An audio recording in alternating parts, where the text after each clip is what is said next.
Amigos, ¿cómo están? Bienvenidos nuevamente a su programa 18 Minutos de, donde hablamos de innovación, creatividad, liderazgo, negocios, tendencias. Yo soy Gerardo Malagón, presidente de MPI México Chapter. Les doy la más cordial bienvenida y hoy saludo nuevamente a mi amigo Pancho. Pancho, ¿cómo estamos? Muy bien, Gerardo, gracias. Pues yo soy Francisco Rodríguez Aguirre, presidente de Smart Speakers, el principal buró de conferencistas de Latinoamérica. Y pues tenemos un gran invitado, Gerardo. Sí, la verdad que sí. Hoy nos visita Gerardo Esquivel, un gran economista de la UNAM, con maestría en el Colegio de México y doctorado en Economía en Harvard. En las campañas de 2006 y 2018 fue asesor económico del licenciado López Obrador. Del 2019 al 2022 fue subgobernador del Banco de México. Gerardo, gracias por estar con nosotros, gracias por tu tiempo y vamos a trabajar en sacarte lo mejor en 18 minutos. Pues muchas gracias por la invitación, Gerardo. Francisco, es un gusto estar con ustedes. Gracias, Gerardo. ¿Cómo ves la economía global? Bueno, la economía global está pasando por un momento complicado, complejo, como se sabe, ¿no? Después de la pandemia y después de la invasión de Rusia a Ucrania se generaron una serie de condiciones muy complejas, ¿no? Primero teníamos que recuperarnos de la pérdida de actividad económica asociada a los confinamientos, a los que tuvimos que someternos en muchas partes del mundo como resultado de la pandemia. Se tuvo que reabrir la economía, ¿no? Se tuvieron que reorganizar las cadenas de valor. Y junto con eso, cuando vino la invasión de Rusia a Ucrania, cuando veníamos saliendo de ese proceso, pues se dio un impacto en el precio de algunos productos clave de la economía mundial, particularmente los productos energéticos, el petróleo, pero el gas LP y también una serie de productos agropecuarios en los cuales tanto Rusia como Ucrania son productores importantes. Y eso desató un proceso inflacionario en el que todavía estamos inmersos, tanto en México como en el resto del mundo. Y creo que ese es el reto al que estamos enfrentándonos como economía. ¿Cómo lograr atemperar la demanda para que las presiones inflacionarias disminuyan, tratando de impedir que eso se traduzca en una recesión mundial, ¿no? Que ese es el reto y ese es lo que están tratando de hacer las autoridades económicas de diversos países, de los bancos centrales, ¿no? Todo mundo está tratando de lograr lo que se llama un aterrizaje suave, ¿no? Claro. Y nosotros en México no estamos exentos de eso, estamos inmersos en ese mismo patrón. Nos hemos sido afectados por las dos circunstancias y estamos un poco en lo mismo, con una ventaja a diferencia de otros países, que nosotros hemos logrado pues ya recuperar la actividad económica, la inflación ha empezado a ceder y en ese sentido pues creo que la economía, esos son los retos a los que se enfrenta la economía mundial y la economía mexicana también en particular. Fíjate que en ese sentido quisiéramos que ahondaras un poquito más en cómo sientes la economía básicamente en México, Chile y Colombia.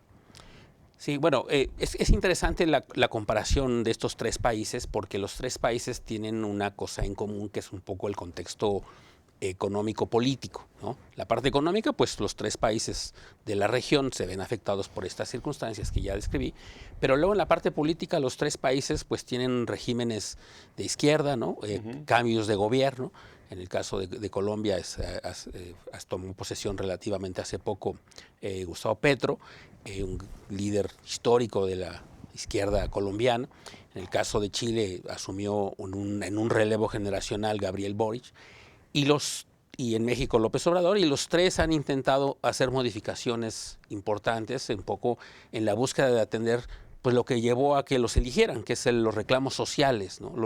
En los tres países y en muchas regiones de América Latina pues está dándose este movimiento, porque durante mucho tiempo la economía en la región pues se caracterizó por un crecimiento no incluyente, es decir, que generó desigualdad, que generó pobreza, una gran demanda de satisfactores sociales insatisfecha, y los tres países están un poco inmersos en esa dinámica, ¿no?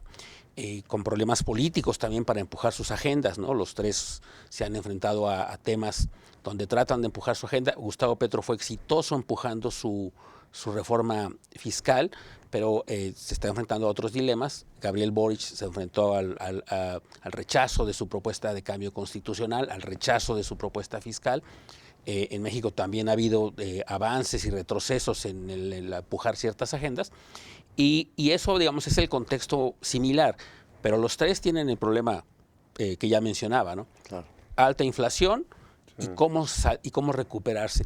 Solo quisiera decir que hay una diferencia importante entre Colombia y Chile versus México, que es que Colombia y Chile fueron mucho más agresivos en su política fiscal frente a la pandemia, y por eso esos dos países lograron recuperarse muy rápido de la pandemia, a diferencia de nosotros, que nos tomó pues casi 3 años, ¿no? Regresar al nivel de actividad económica previo a la pandemia. Ellos regresaron muy rápido porque le metieron mucho dinero, y eso los tiene en un problema distinto. Ellos ahora tienen un problema de deuda pública, de aumento importante, que nosotros no tenemos. Entonces, digamos, siempre es el dilema, además, estos alternativas que hay que elegir, ¿no? Entre estos, cada quien siguió su ruta. En México ya vienen las elecciones el próximo año, ¿no? ¿Tú crees que esto pueda tener alguna afectación económica? No, yo creo que la situación económica en México es bastante sólida, eso habría que decirlo. Creo que los fundamentos económicos, como se le conoce, es decir, la parte estructural de la economía está muy bien. Eso tiene que ver con el hecho de que en la parte fiscal hay mucha moderación y disciplina por parte del gobierno federal. Lo que decía antes, no ha habido aumentos de la deuda, no ha habido aumentos de los impuestos, no ha habido, digamos, un gasto excesivo. Y en la parte monetaria, el Banco Central pues se ha comportado de manera autónoma, sin que haya presiones de parte del Ejecutivo para la toma de decisiones, y ha tomado sus decisiones que ha considerado convenientes. En este caso, subir la tasa de interés, como sabemos, la llevó hasta donde está ahorita, por arriba de 11%. Y eso, digamos, más una balanza externo favorable, buen flujo de remesas, buen flujo de inversión extranjera, toda esta posibilidad de que llegue más inversión extranjera a través del nearshoring, que es la relocalización de empresas de Asia a otras regiones, incluyendo específicamente a México. Todo eso ayuda a que creo que la economía mexicana esté bastante sólida, con una inflación que ya, como dije antes, es alta, pero va a la baja, con una perspectiva de crecimiento que se ajustó el año pasado, fue mejor de lo que se esperaba. Este año se están empezando a ajustar a la alza los pronósticos de crecimiento. Creo que en ese sentido la economía mexicana está sólida. No creo que que debamos preocuparnos por la transición o la elección que vaya a haber el próximo año. Yo creo que los fundamentos están muy sólidos de la economía mexicana. El tipo de cambio, ya lo vemos, está muy apreciado, a contrario a lo que mucha gente esperaba. Es parte de todo lo mismo, ¿no? Es parte de que los fundamentos económicos están en una buena situación actualmente. Claro. Oye, Gerardo, sabemos que has estado cerca de López Obrador varios años. ¿Qué piensas que se ha hecho bien económicamente hablando y qué podría mejorar? Mira, yo creo que hay cosas que se han hecho bastante bien en esta administración, sobre todo en la parte laboral. Yo diría, la recuperación del salario mínimo creo que era muy importante, era indispensable para ayudar a que los trabajadores también se vieran beneficiados un poco del proceso de crecimiento económico. Reformas en la parte laboral, la reforma del outsourcing, que permitió que trabajadores que en un espacio gris que había de la reforma anterior, áreas que se dedicaron a crecer por la vía de la terciarización, ahora tienen que contratarlo las empresas, y darles mejores condiciones a los trabajadores. Todo eso me parece que está bien. El presidente además también creo que ha sido respetuoso de la autonomía del Banco Central, que es un tema, insisto, no es menor, porque le permite a las autoridades económicas y monetarias en su momento tomar decisiones libremente en búsqueda del objetivo fundamental, que es controlar la inflación. La responsabilidad fiscal es otra. El haber mantenido y llegado a un acuerdo de libre comercio con Estados Unidos en un contexto muy difícil, porque negociar con el presidente Trump, como sabemos, era complicado. Creo que esas son las cosas positivas. Yo creo que hay otra dimensión en la que hay mucho espacio para la mejora. Tiene que ver, obviamente, con el ambiente de negocios, un poco con la retórica, yo diría, un poco con garantizar la certidumbre de los flujos de inversión, que es lo que está un poco débil de la economía mexicana, ¿no? La inversión, sobre todo la privada, no se ha logrado recuperar desde hace varios años. Creo que hay todavía una especie de desconfianza por parte de un sector, injustificada, por cierto, creo yo, o no del todo justificada, con respecto a la administración actual. Y yo creo que en ese espacio hay mucho para mejorar, es decir, creo que se pueden mejorar las condiciones de negocios en el país, y por lo tanto las posibilidades de generar inversión y empleo hacia adelante. Pero la inflación ha venido a la baja en Estados Unidos. ¿Tú crees que pueda haber algún descarrilamiento, o sea, que pueda rebotar. No, yo creo que el proceso pues eso creo yo al menos, creo que los factores que dieron lugar al brote inflacionario se están corrigiendo, ¿no? Que es, insisto, la pandemia y la invasión de Rusia a Ucrania generó unas distorsiones que se han ido resolviendo paulatinamente. Un tema, por ejemplo, que fue muy impactante, el aumento en los costos de transporte marítimo de China hacia América, que se multiplicó casi por 15 veces. O sea, imagínense lo que eso implicó. Bueno, eso ya están regresando, ya están casi en los niveles prepandemia. Entonces, todos esos factores, el precio de los energéticos ya se ha estabilizado, en fin, el precio de los alimentos ya está muy por debajo de donde estaba en los meses inmediatamente posteriores a la invasión de Rusia a Ucrania. Todos esos factores se han ido mitigando y entonces las presiones inflacionarias mundiales vienen a la baja. Y luego pues tiene que ver que los bancos centrales han aumentado sus tasas de interés en Europa, en Estados Unidos, en los países avanzados y los países emergentes han estado en ese proceso y eso mitiga la demanda y por lo tanto las presiones inflacionarias. Por eso yo creo que el proceso va a continuar en Estados Unidos y en el resto del mundo y creo que pronto regresaremos a una situación mucho más estable en esa materia, ¿no? Hablando básicamente de la inflación en México y Latinoamérica, que esta inflación no está tan controlada como en Estados Unidos, ¿cuál será el proceso a seguir para que esta pueda seguir bajando? Bueno, es un poco más alta que en Estados Unidos, pero también en casi toda América Latina va a la baja, digamos. Claro que hay países excepcionales, ¿no? Que son claro. Pues Argentina, que tiene sus propias dinámicas, sus propios problemas, Venezuela, que tiene su propia dinámica, sus propios problemas, pero el resto de los países, Colombia, Brasil, por ejemplo, ya está cerca del 4%, México ya está en proceso, yo creo que vamos a llegar hacia 5% a finales del año. En fin, yo creo que está empezando a contenerse las presiones inflacionarias. En América Latina lo sufrimos, insisto, en algunos países, sobre todo en Sudamérica, porque vino el choque de la oferta y países como dije antes, Chile y Colombia, le metieron mucho impulso a la demanda y eso exacerbó un poco las presiones en esos países sudamericanos. Pero creo que en general soy optimista respecto a que el proceso inflacionario global en el mundo y en región específica de América Latina empezará a moderarse de tal manera que creo que eso regresaremos eventualmente a una situación muy parecida a la que teníamos previo a la pandemia, con tasas de inflación mucho más moderadas. ¿Por qué saliste del Banco de México? Bueno, terminó mi periodo, ¿no? Yo, como se sabe, había sido nombrado en 2018 para completar, renunció antes de que terminara su mandato su gobernador del Cueto, Roberto del Cueto, un abogado de larga tradición en el Banco de México que había sido nombrado su gobernador y luego ratificado para un segundo periodo. Él por razones de salud abandonó su posición. Yo entré y mi nombramiento era nada más para completar el periodo de Del Cueto. Y entonces yo cumplí mi periodo, o sea, no, digamos, se terminó mi periodo, pude haber sido ratificado, cumplía el requisito más importante que era el de la edad. El presidente decidió no proponer mi ratificación, me ofreció otras cosas, pero decidí no aceptar, pero esa fue la circunstancia, es decir, terminó simplemente mi periodo y ya, no es que salí, digamos, de alguna manera por algún otro factor, terminó mi mandato, ¿no? Muy bien, Gerardo. Oye, sabemos que has trabajado con López Obrador. ¿Por qué has trabajado con él? Y queremos saber si has tenido diferencias también con él. Mira, yo he trabajado con él, como decía antes, como decías en la presentación, fui asesor económico en 2006, pero lo conozco en realidad desde 2004. En 2004 me acerqué a él, me invitó a trabajar con él, a una interlocución muy profesional. Todo esto es una cuestión en la cual de mucho respeto mutuo, yo diría. Y me pidió ser su asesor en 2006, me pidió ser su asesor ahora en la campaña de 2018. Yo coincido con él en mucha de la lectura que él hacía de los problemas fundamentales del país. La preocupación social creo que es lo que nos une en particular. La falta de atención a ciertos sectores de la población, a los pobres, a la zona sur-sureste del país, a los jóvenes. Todo eso creo que nos unía y de alguna manera permitió que trabajáramos juntos en ese proceso. Iba a ser propuesto, como saben, subsecretario de egresos, es decir, iba a formar parte de su equipo de gobierno.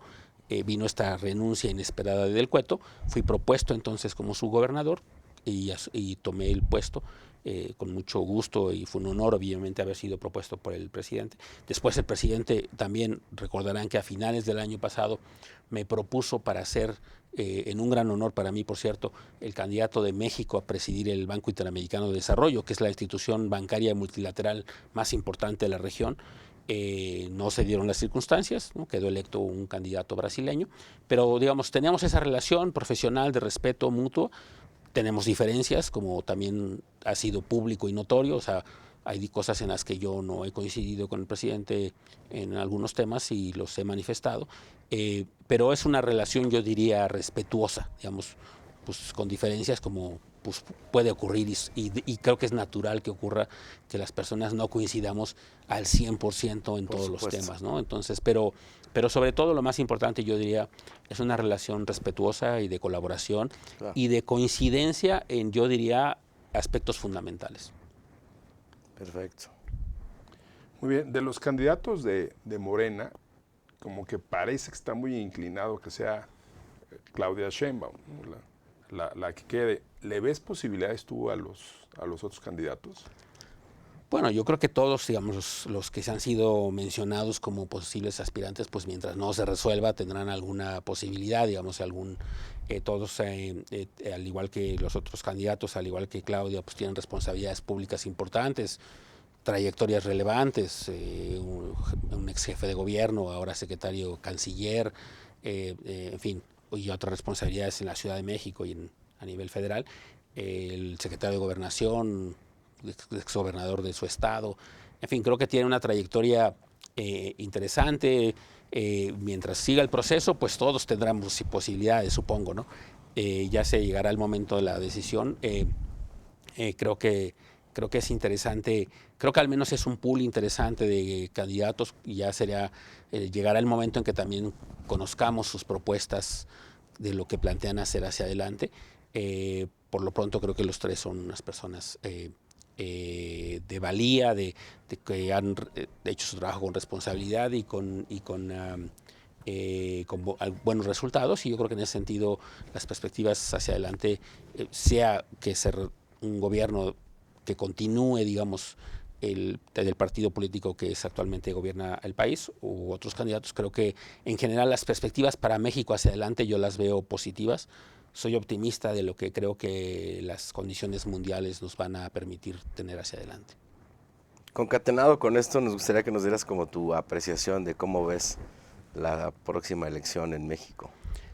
Pues como decía antes, yo creo que digamos, en este momento las encuestas lo que dicen es que las posibilidades de que continúe el gobierno en turno o el partido en turno son altas, pero pues mira, la política uno nunca sabe, ¿no? Uno nunca sabe, siempre hay condiciones y factores que de repente pueden cambiar las circunstancias.